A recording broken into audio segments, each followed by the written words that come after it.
ನಮಸ್ಕಾರ ವೀಕ್ಷಕರೇ, ನಮ್ಮ ಕ್ಷೇತ್ರ ನಮ್ಮ ಇತಿಹಾಸ ವಿಶೇಷ ಕಾರ್ಯಕ್ರಮಕ್ಕೆ ಸ್ವಾಗತ. ಮಲೆನಾಡಿನ ಮಡಿಲು, ಶರಾವತಿಯ ಉಗಮಸ್ಥಾನ, ಸಾಂಸ್ಕೃತಿಕ ಪರಂಪರೆಯ ಹೊಸನಗರ. ಒಂದು ಕಾಲದಲ್ಲಿ ಸ್ವತಂತ್ರ ವಿಧಾನಸಭಾ ಕ್ಷೇತ್ರವಾಗಿದ್ದ ಹೊಸನಗರ ಇಂದು ಸಾಗರ ಮತ್ತು ತೀರ್ಥಹಳ್ಳಿಯ ಭಾಗವಾಗಿದೆ. ಅದು ಯಾವಾಗ ವಿಲೀನವಾಯಿತು? ಯಾಕೆ ವಿಲೀನವಾಯಿತು? ಇವತ್ತು ಹೊಸನಗರದ ಜನರ ಕಷ್ಟಗಳೇನು? ಇಂದಿನ ನಮ್ಮ ವಿಶೇಷ ವರದಿಯಲ್ಲಿ ನೋಡೋಣ. ಹೊಸನಗರವು ಮೈಸೂರು ರಾಜ್ಯದ ಕಾಲದಿಂದಲೂ ತನ್ನದೇ ಆದ ರಾಜಕೀಯ ಅಸ್ತಿತ್ವವನ್ನು ಹೊಂದಿತ್ತು. ಭಾರತಕ್ಕೆ ಸ್ವಾತಂತ್ರ್ಯ ಬಂದ ನಂತರ ನಡೆದ ಮೊದಲ ಸಾರ್ವತ್ರಿಕ ಚುನಾವಣೆಗಿಂತಲೂ ಮೊದಲೇ ಹೊಸನಗರವು ಒಂದು ಪ್ರಮುಖ ಆಡಳಿತಾತ್ಮಕ ಘಟಕವಾಗಿತ್ತು. 1952ರ ಮೊದಲ ವಿಧಾನಸಭಾ ಚುನಾವಣೆಯ ಸಂದರ್ಭದಲ್ಲಿಯೂ ಹೊಸನಗರವು ರಾಜಕೀಯವಾಗಿ ಸಕ್ರಿಯವಾಗಿತ್ತು. ನಂತರದ ದಶಕಗಳಲ್ಲಿ, ಅಂದರೆ 1957ರಿಂದ 2004ರವರೆಗೆ ಹೊಸನಗರವು ಒಂದು ಸ್ವತಂತ್ರ ವಿಧಾನಸಭಾ ಕ್ಷೇತ್ರವಾಗಿ ಅಸ್ತಿತ್ವದಲ್ಲಿತ್ತು.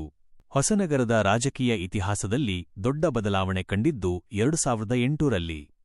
ಕಾರಣ, ಕೇಂದ್ರ ಚುನಾವಣಾ ಆಯೋಗವು ಜನಸಂಖ್ಯೆಯ ಆಧಾರದ ಮೇಲೆ ದೇಶಾದ್ಯಂತ ಕ್ಷೇತ್ರ ಪುನರ್ವಿಂಗಡಣೆ ಡೆಲಿಮಿಟೇಷನ್ ಪ್ರಕ್ರಿಯೆಯನ್ನು ಕೈಗೊಂಡಿತು. ಹೊಸನಗರವು ಭೌಗೋಳಿಕವಾಗಿ ದೊಡ್ಡದಾಗಿದ್ದರೂ ಜನಸಂಖ್ಯೆಯ ದೃಷ್ಟಿಯಿಂದ ಒಂದು ಪ್ರತ್ಯೇಕ ವಿಧಾನಸಭಾ ಕ್ಷೇತ್ರಕ್ಕೆ ಬೇಕಾದ ಕನಿಷ್ಠ ಮಾನದಂಡವನ್ನು ತಲುಪಲು ಸಾಧ್ಯವಾಗಲಿಲ್ಲ.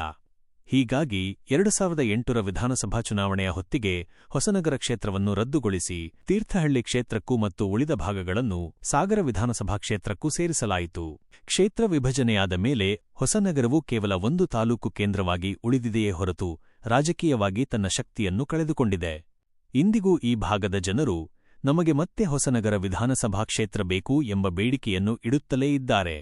ಅಭಿವೃದ್ಧಿಯ ವಿಷಯದಲ್ಲಿ ಸಾಗರ ಮತ್ತು ತೀರ್ಥಹಳ್ಳಿಯ ನಡುವೆ ಹೊಸನಗರ ನಲುಗಬಾರದು ಎಂಬುದು ಇಲ್ಲಿನ ಪ್ರಜ್ಞಾವಂತ ನಾಗರಿಕರ ಆಶಯ. ವೀಕ್ಷಕರೇ, ಈ ವರದಿ ನಿಮಗೆ ಇಷ್ಟವಾದಲ್ಲಿ ಲೈಕ್ ಮಾಡಿ, ಶೇರ್ ಮಾಡಿ ಮತ್ತು ನಿಮ್ಮ ಹೊಸನಗರದ ಬಗ್ಗೆ ನಿಮ್ಮ ಅನಿಸಿಕೆಗಳನ್ನು ಕಮೆಂಟ್ ಮಾಡಿ.